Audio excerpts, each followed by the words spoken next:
Good morning, ladies and gentlemen. Welcome to my new video. So we're going to do a quick video today talking about all the issues for the past day or two.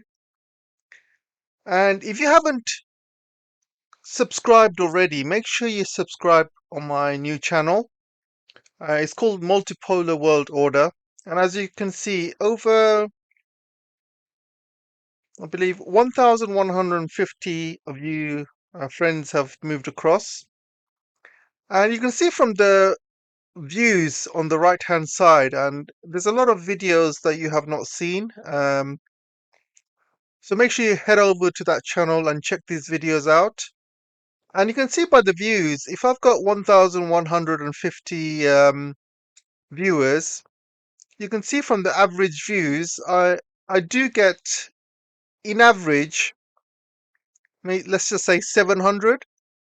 And so that's pretty good, guys. That's about 75%, 80% hit rate. And some videos get obviously more than others, and some videos get less than others because I do repost them.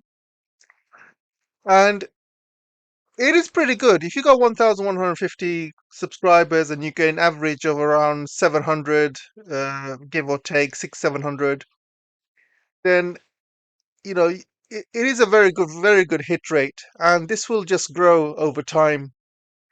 It's much better hit rate than my current channel, which I've got 30,000, and I'm getting, maybe average 2,000 some videos.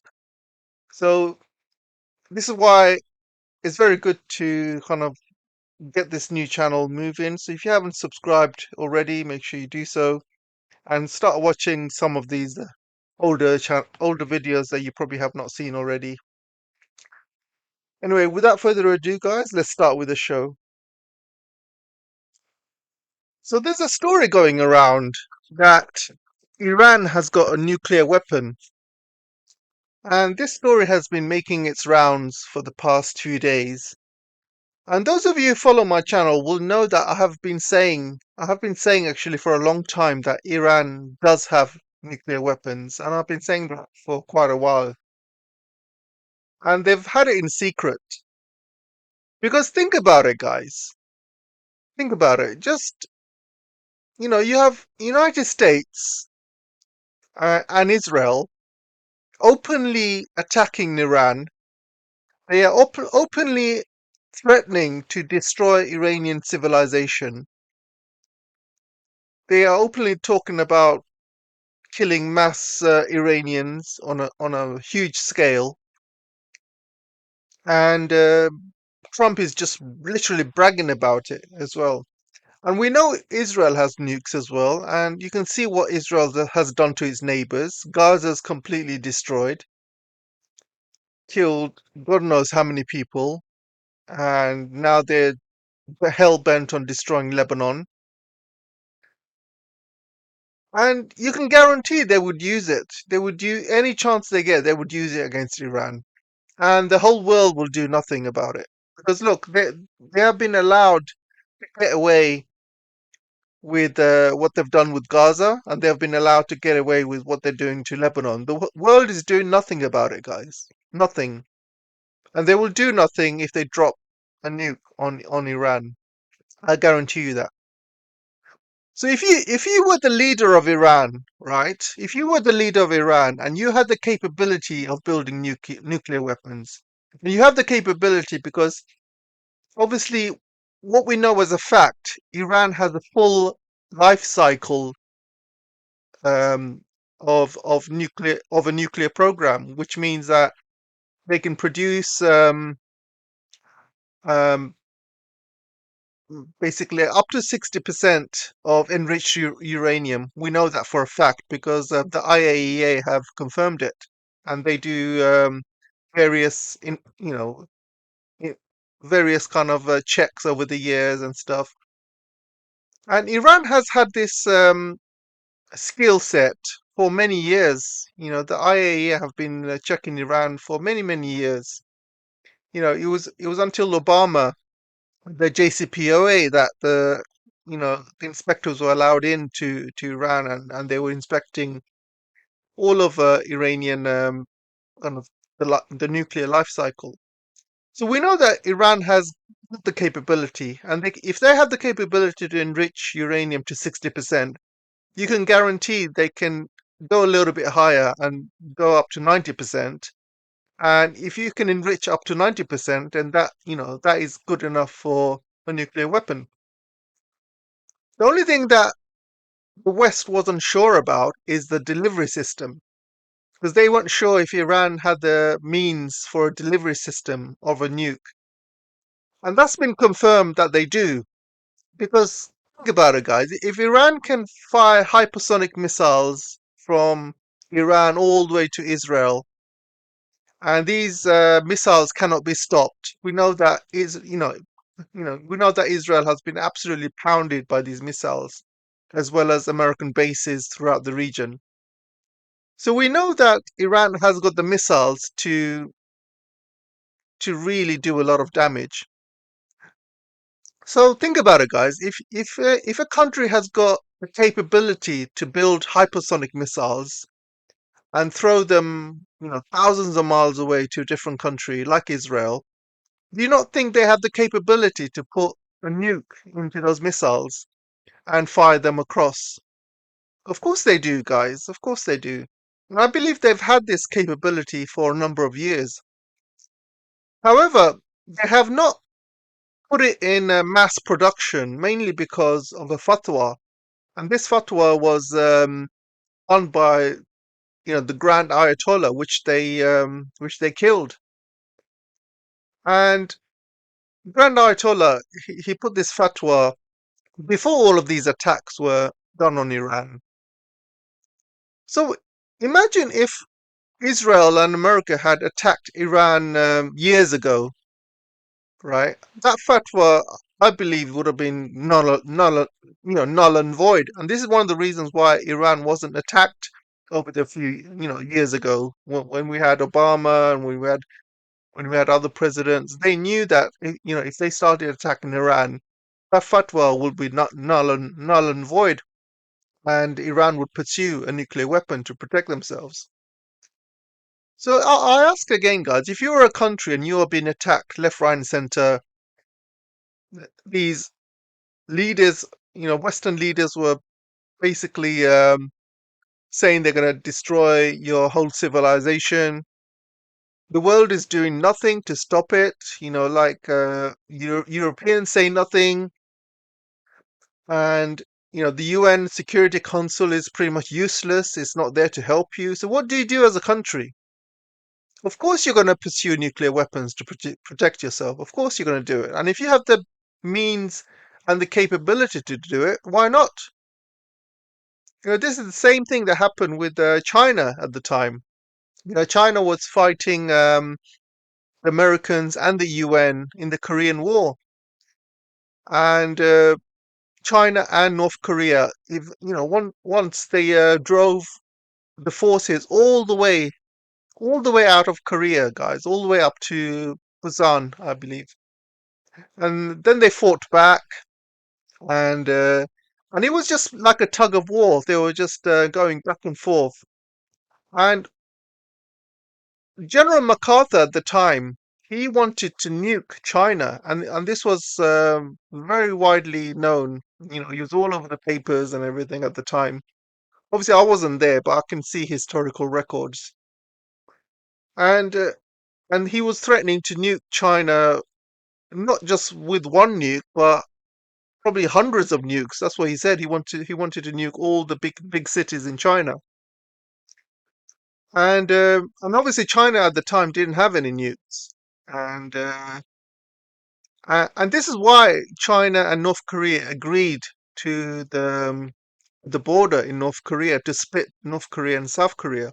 Otherwise, you know, North Korea and China would have driven out American forces all the way out of Korea, guys. They would have easily done it because America was ready to give up at that time.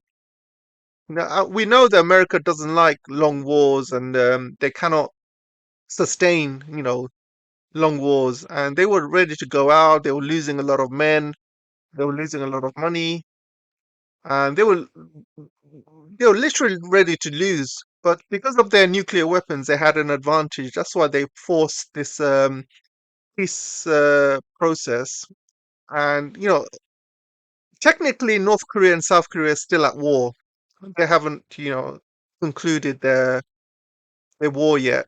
And what they done was they created a DMZ, which is a border full of mines and heavily guarded army from both sides. And they set up a border, and the border still exists today. So it was China's number one priority to get themselves a nuke after the Korean War, and it was their and the whole world went behind it. They were absolutely behind creating this nuclear weapon. They needed to have it at all costs. The Soviets at the time didn't help much, and obviously it was in Soviets' interest for China not to have nukes because they would have had, according to them, they don't want their neighbors to have nukes as well. And the relationship between Soviets and China was hot and cold during that time. There was a lot of mistrust and things like that.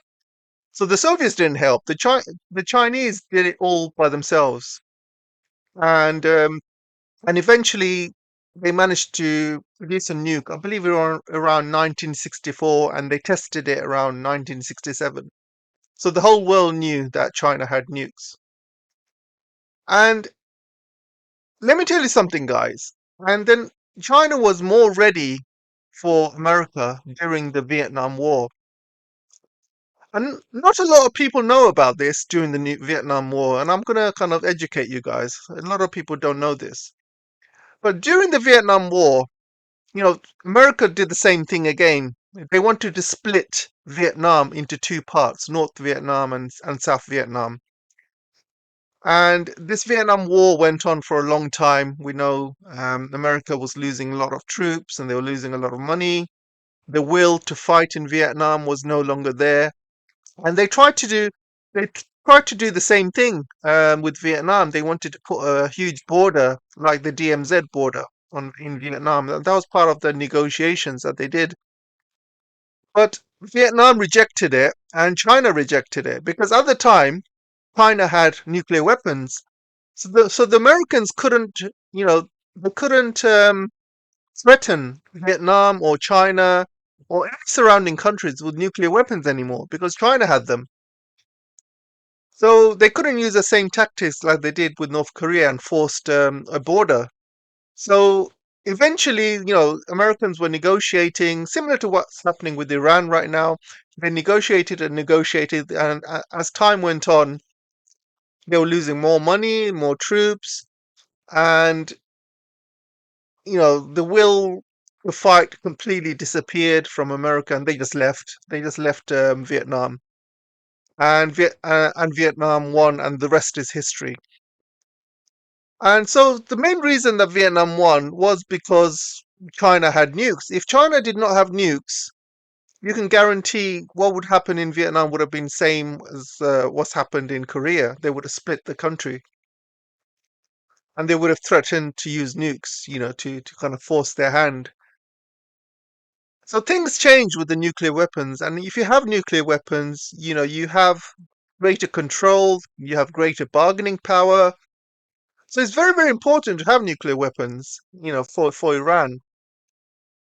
And we do know that Iran doesn't like weapons of mass destruction because during the 1980s, when they fought Iraq at the time, Iraq was given chemical weapons by the West, and Iraq used chemical weapons against Iran.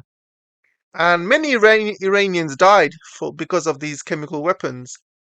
But Iran refused to build their own chemical weapons. They refused to do it, and because they knew these are weapons of mass destruction, they kill a lot of civilians, and Iranians, they did not want to fight a war using these weapons.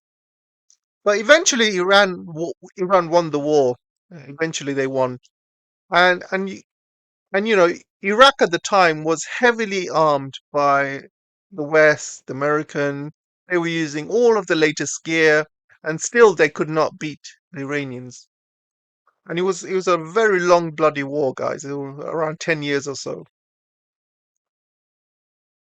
So fast forward to today, I think things are different now, times are different, and I think Iranians have realized that they need a nuclear weapon for deterrence, especially when Trump is making claims he's going to destroy Iranian civilization. When somebody says they're going to destroy Iranian civilization, they mean they will wipe out Iran completely, kill the country, kill the people.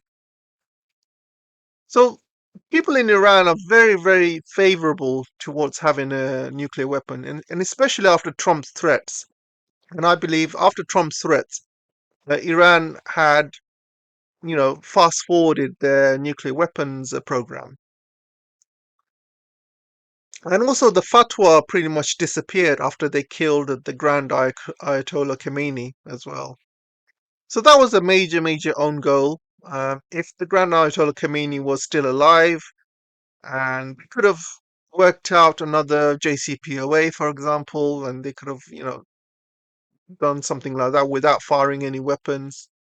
But yeah, Trump made one mistake after another. The first mistake was killing the Grand Ayatollah, which got rid of the fatwa, and the second one was to attack Iran, and then thirdly he sent a tweet out he's going to destroy Iranian civilizations. All of these steps. And plus, they've attacked Iran for the second time now in 12 months. So all of these steps have made Iranians realize that they need a nuke. They need a nuke to protect not only their country but their whole civilization. So we know that they have the capability of creating a nuke, and we also know that lots of North Korean and Pakistani scientists were spotted in Iran, and this has been confirmed. There have been a lot of you know, l- let's just say a lot of help behind the scenes. Even the old Pakistani scientist who produced Pakistan's nuclear weapon, he was also reprimanded for giving secrets to Iran at the time as well. And I believe he got put into prison, but then he got pardoned, but as well. I can't remember his name, but Iran has had a lot of help throughout the years from other countries, and I believe they have all the help that they need now, and can pretty much produce a weapon, from start to end. A lot of people don't realize that Iran also has a huge uranium um, uh, mining sector as well. We know that Kazakhstan is the number one country for uranium, and Kazakhstan and Iran are actually not far away from each other. You can guarantee that, if Kazakhstan has got a lot of uranium, there will also be a lot of uranium in Iran. And Iran is full of mountains, and there's a lot of parts of Iran which is still undiscovered, basically. So they probably have lots of uranium in hand in Iran. This picture you're seeing is basically Iran building more underground facilities, and why not, guys? I mean, these underground facilities, these missile cities that Iran has been building, they have been very successful in this war with, America and Israel. And so far, even with bunker buster bombs, they have not been able to destroy these underground missile cities. And these underground missile cities, we know that they have a lot of missiles, but they also have all the factories required to build these missiles as well. And they have all the launch systems with the secret tunnels. What they do is they build these missiles, they move them via tunnels, and they launch them through these secret launch sites. And this has been very, very successful. So I wouldn't be surprised if Iran is now building dozens more of these underground missile cities. So how does Iran power up these missile cities? Because to power up these missile cities, to have factories, you need power, right? And you don't see any coal power plants nearby. You don't see any hydropower plants. You don't see any solar power plants. So how are these power plants being powered? Well, I'll tell you why. It's using nuclear because Iran has got the skills to build nuclear facilities in you know in Iran, and they've had this skill now for many decades. And this is what the IAEA has been inspecting Iran over the years. So they have the capability to have nuclear power. So I wouldn't be surprised if they have an underground nuclear generation nuclear power system, which is basically giving power for all these factories to produce these missiles and stuff. So I wouldn't be surprised at all. And those of you who know about nuclear, power systems, you will know that most nuclear power systems are outside and they require water as well because you need a lot of water for cooling your reactors and things like that. So that's why you see a lot of nuclear power systems near water, and you need a lot of water for the old traditional nuclear systems. But the new nuclear systems, new power generation systems, they don't require the water, guys. And if you have a nuclear power station based on thorium, for example, you don't need a water source because thorium is much easier to cool than uranium or plutonium. And thorium is a new technology, uranium, new technology, and I believe maybe they might have been working with China for China to give them these maybe thorium reactors. And thorium reactors, you know, they can be made as what you call small modular reactors. So small modular reactors are basically reactors that can be made off-site, and these can be transported to remote sites. So you don't need to build a huge nuclear reactor. You can just, build a small modular reactor and move these across sites. So it's very possible that China basically gave Iran small modular reactors based on thorium, and these are legal, by the way, under international framework. These are legal. This is a legal, under because Iran is signed up to the Nuclear Proliferation Treaty, and and it's perfectly legal to buy small modular reactors which are based on thorium under the NPT. And also, thorium reactors you cannot, build nuclear weapons from. They're completely safe. You don't have to enrich uranium or plutonium. So this is purely for civilian use. But the perfect thing for Iran is these civilian reactors can power up their underground missile cities. So they can build factories, they can build these missiles under the mountains with the thorium reactors, and a- and there is no way that America or Israel can destroy them. And if they build dozens of these underground missile cities, so they will have basically, if one is, just let's just say one or two are destroyed, they still have many more that they can use. So you see, Iran is all, very, very prepared. And this is one of the reasons America does not want to go back into Iran because they know that for the 40, 50 days they've done bombing to Iran, they've hardly had it done any damage, guys. They've hardly damaged Iran at all. Yeah, they've destroyed a lot of infrastructure, but the main thing is destroying these underground missile cities, and I don't think they've destroyed any. They might have destroyed some entrances here and there, but destroying the underground missile cities, you have to go through mountains, and these bunker buster bombs are not, you know, they've been using these bunker busters in Afghanistan, and they've been pretty much useless in Afghanistan because Afghanistan has been, as you know, it's got heavily, it's got more mountains than Iran, or maybe not actually, pretty much similar terrain. So they have to go through these mountains, and these mountains are very, very high, very, very deep, and these bunker busters are pretty much useless against mountains. So this is why Iran is winning. They know they have the upper hand. They have these underground missile cities. They have the capability to build nuclear weapons. They have underground bases and nuclear programs.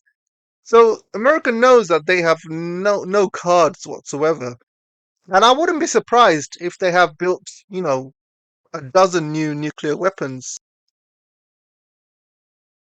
So going back to this story, apparently, Pakistan and Iran were having a secret call between themselves, and the Americans apparently intercepted that call. And during that call, Pakistan and Iran confirmed that Iran has nuclear weapons, and this is so I don't know whether that call was done on purpose because they knew the Americans were listening, or they wanted to send out some sort of warning. But we also know that the Pakistan delegation hinted to the Americans as well that Iran has nukes. So this is why Trump's posture has changed. He's not sending out emails anymore. When I say emails, I mean social media posts. He's not sending out social media posts anymore talking about destroying Iranian civilization.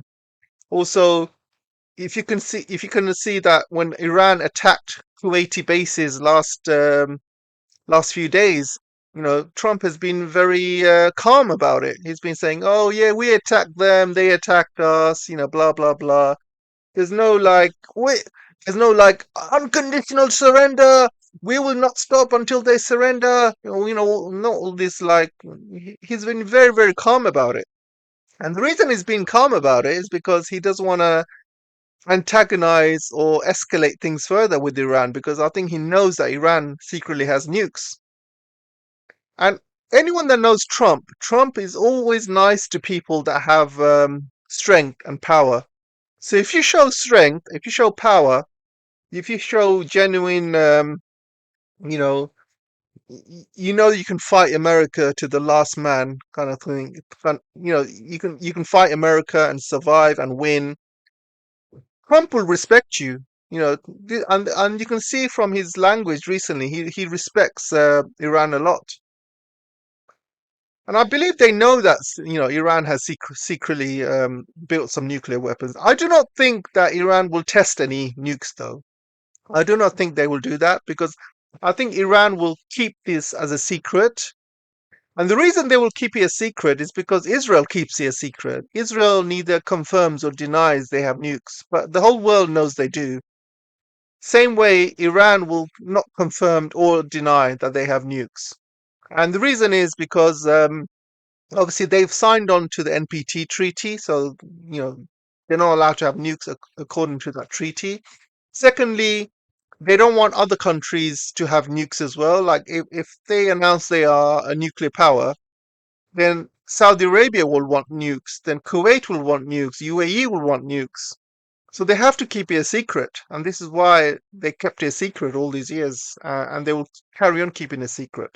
Israel keeps it a secret, and Iran will keep it a secret. But the world will know that Iran actually most likely has nukes. Even though it's a secret, I think just like Israel, most of the world will assume that they do, and that is a deterrent in itself. As long as people know that Iran has them without Iran confirming they have them, then that means they are winning. So on to the next story, guys, and I'm going to talk about Germany. They've had a absolutely humiliating moment in the UN. So they tried to go into the UN Security Council for a seat, and nobody would vote for them. And in fact, other countries got voted in before Germany. And this is the first time in a long time that Germany did not get a UN seat in the Security Council. And the Germans are absolutely panicking. They are literally panicking and they are absolutely shocked by the decision. I'm not shocked, and the whole world is not shocked because Germany has actually been supporting Israel and they've been supporting the GEN side in Palestine, and they've been supplying weapons to Israel. They've been supplying weapons to Ukraine. They have no disregard for international law. You know, it doesn't matter how many international law Israel breaks, Germany will always support them. It doesn't matter how much international law Ukraine breaks, Germany will always support them. So you see, Germany is not really supporting the UN Charter, and the UN Charter is about, you know, international law, UN, you know, you got to follow UN rules and regulations, and Germany has not been doing that.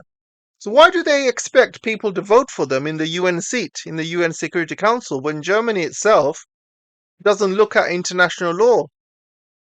You know, for example, you know, Netanyahu has been placed on the ICC warrant for arrest, but Germany would never arrest him. And Germany would never condemn what Israel is doing, not in Palestine, not in Lebanon. So people have lost respect for Germany. And this is why Germany has been falling as a nation. Not only they've been falling in, you know, industrially because they've got literally no cheap oil or gas anymore from Russia. Now they have to buy expensive LNG from United States and the rest of the world. Not only are they going down industrially, but in terms of respect from other countries, there's nothing there. You know, they have basically supported Israel, and Israel has dragged them down with it because the majority of the world do not support the GEN side, and and Germany again is in the wrong side of history, and it's fully deserved, guys, fully deserved. It's a shame what's happened to Germany, guys. It's a real shame. There was once upon a time when Germans were actually respected around the world. You know, they were the biggest industrial nation in Europe. They were producing amazing stuff for the world. You know, their cars were amazing. You know, BMW, Audi, Mercedes. You know, they had amazing technology. You know, German. If you are buying German technology, you know that you are buying very good quality German product. You know, and Germany was one of the technological leaders of the world, producing amazing quality for the rest of the world. And they were making a lot of money, and most of the German citizens were had free healthcare, free education, free public services. You know, Germany. There once upon a time, Germany was doing great, absolutely great, and they had their own. Even though they were pretty much, controlled by United States, they still had their own sovereignty once upon a time, I believe. You know, especially with when Merkel was there, and previously to Merkel, there was, I believe, it was Schroeder.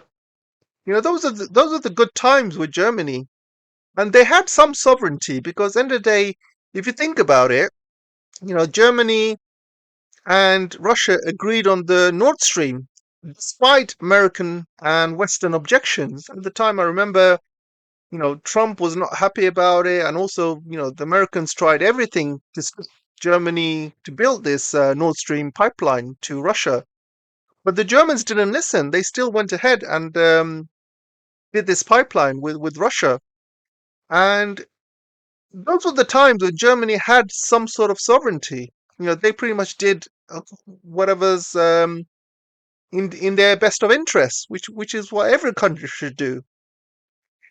And then things changed, guys. Things changed. Things changed after the Ukraine war, and the governments after Merkel were complete puppets of the West.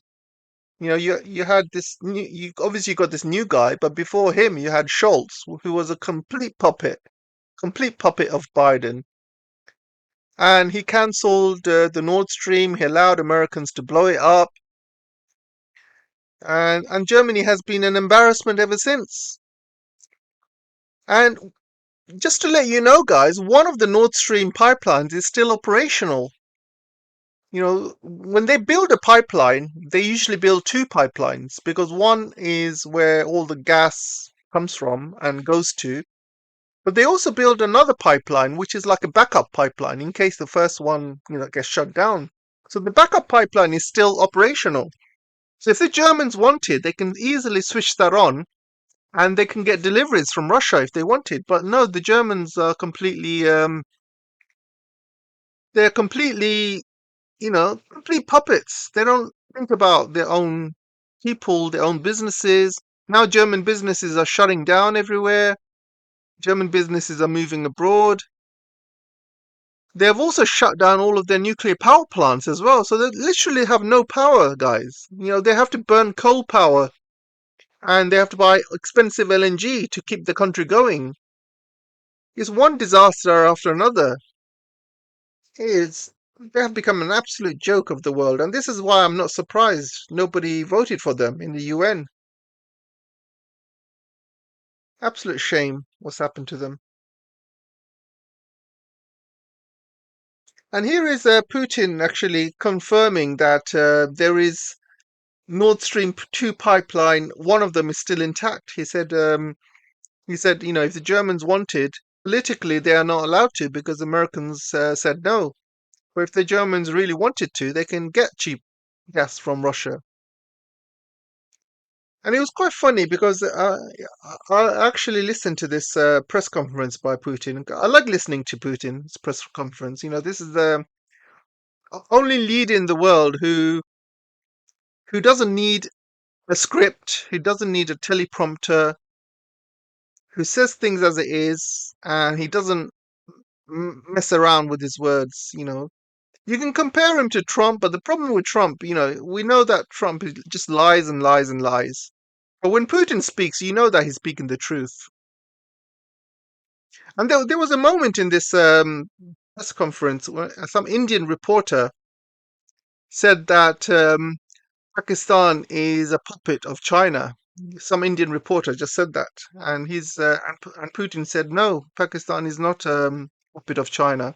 Pakistan is actually is a sovereign nation, and they're not just friends with China. They are friends with United States. You had the Pakistan leadership doing all the negotiating for between Iran and United States during this war, and also Pakistan is very close to the United States, and they are a mediator. And the only reason a country can be a mediator is if they are close to the United States and close to Iran.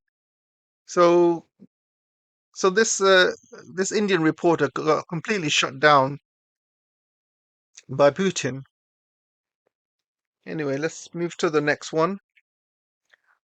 So who actually owns Bitcoin, guys? Do you guys own Bitcoin? Because Bitcoin has fallen badly to around 64,000, and this is happening while the stock markets are at all-time high. So normally, like if Bitcoin rises, stock markets go up as well. This time the stock markets are going up, but Bitcoin has been going down. So what's causing this? So people are saying there's a number of reasons. Number one reason is they say that Scott Bessent, he came on this interview and he said he stole like $1 billion worth of Iranian crypto, like $1 billion worth of Bitcoin, apparently. So again, it shows that Bitcoin is not safe. Countries can steal it away from you. So obviously we don't know the details how they've managed to steal it or what methods they've used, but this is obviously sending out bad signals to the Bitcoin world. And another problem you know, is the energy, guys. Energy is a major, major problem for Bitcoin. We know that the Bitcoin miners right now, with the current prices, Bitcoin miners are making a loss. It's more expensive to mine Bitcoin now because of the huge energy costs, and we know that the energy costs have been going up, especially with what's happening with the Iran conflict. Energy prices have been shooting through the roof.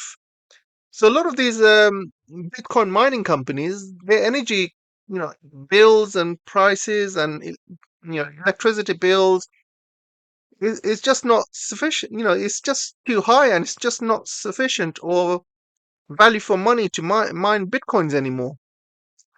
And this is just going to get worse, as the energy prices keep going up, you know, Bitcoin will need to have a higher and higher break even point.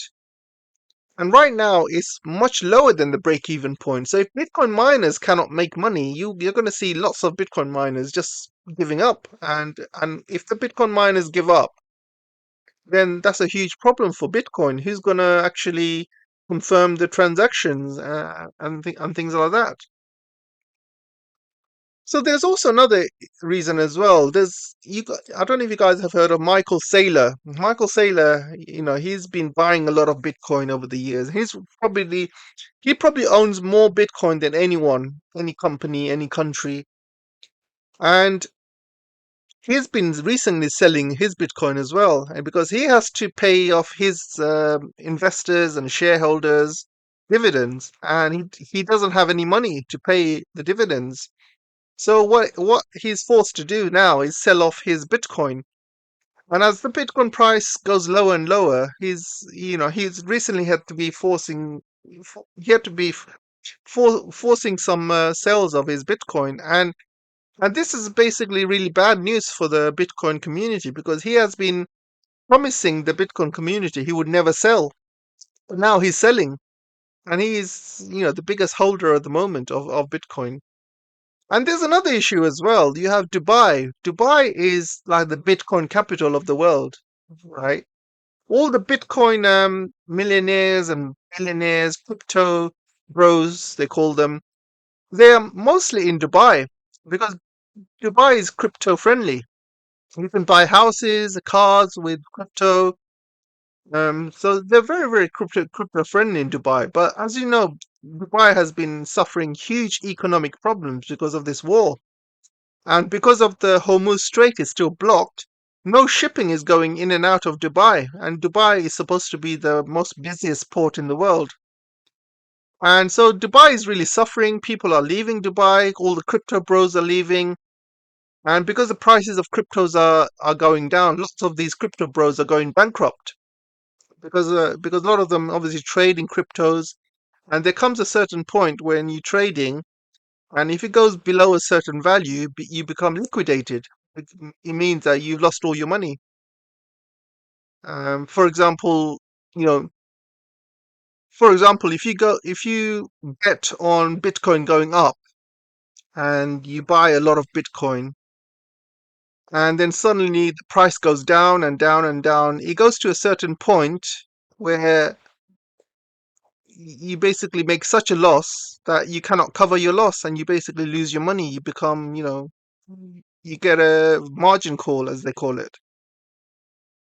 So that's what's happening at the moment, and this is why Bitcoin prices is going down, and it probably will keep going down, guys. As you know, the economy is not doing well. We're still yet to be we're still yet to be hit by all of this chaos in the Persian Strait. This is it's still not resolved. There's going to be huge amounts of inflation coming the world's way. There's going to be huge economic problems and crashes and bank failures coming up. So things will just get worse. So it's not good news for Bitcoin. So if you guys are holding Bitcoin, I think you should just cut your losses and just sell it, because it's just going to keep going down and down and down. And uh, and yeah, that's all for now, guys. Let's talk about the next subject. So this is a video of the damage of the excuse me. This is a video of the damage of. So, guys, I'm gonna just speed things through now. So this is a video of the damage done to the bunkers in the USS Ford aircraft carrier.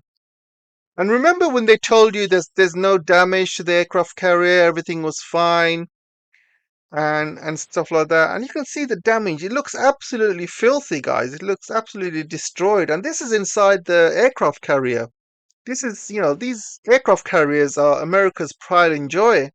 And just look at the damage done to it. And this, video has been recently released. They've also said that Iranian missiles were all intercepted, but we know that's a lie because these aircraft carriers have gone back to base to be repaired, and these repairs will take years. So, guys, I think the days of projecting power with aircraft carriers is long gone. It's over, guys. I mean, America, yeah, they back then when they had aircraft carriers, there were no hypersonic missiles. There was no satellite navigations and other countries can use. Now these aircraft carriers are just sitting ducks. And if a country can take out one, we are talking, trillions and trillions of dollars just down the drain because these aircraft carriers, they have, all the latest planes in there, like F-35s and F-15s and other planes as well. They have all the equipment, they have all the people in there, and some of them have nuclear reactors. All of this costs money. It's very, very expensive. And these hypersonic missiles are just a fraction of the cost. So if you fire 10 hypersonic missiles and maybe one or two hits these aircraft carriers, you know, one country loses a trillion, maybe more. And these hypersonic missiles cost, for Iran, I think they're that expensive, to be honest. They might cost 1 million or two, maybe less, who knows? But if you compare the maths, it's a huge, huge loss to the country which has aircraft carriers. So this is why America's, aircraft carrier, you know, those days are over, guys. Those days are completely gone. They cannot project power anymore using these aircraft carriers. Instead of projecting power, they are now just sitting ducks, waiting to be hit.